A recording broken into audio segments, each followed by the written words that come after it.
In this video, I explain Vizio Smart TV won't turn on. Today, we are going to show you how to fix your Vizio Smart TV won't turn on. We are going to show you several methods for fixing this problem. Method 1.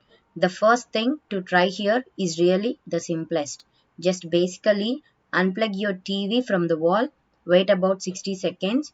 Now, don't be impatient. Here, wait for 60 seconds. Then plug it back in. This will reset your TV.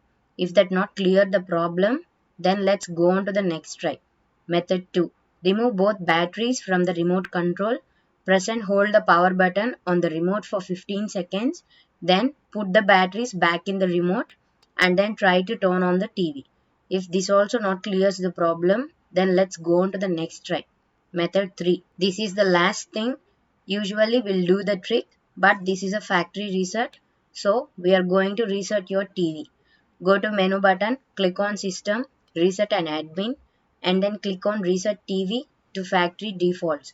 If it asks for a code, then default code is 0000. This solves your problems. If this video helped you out, please leave a like and comment down below. If this worked for you, thanks for watching.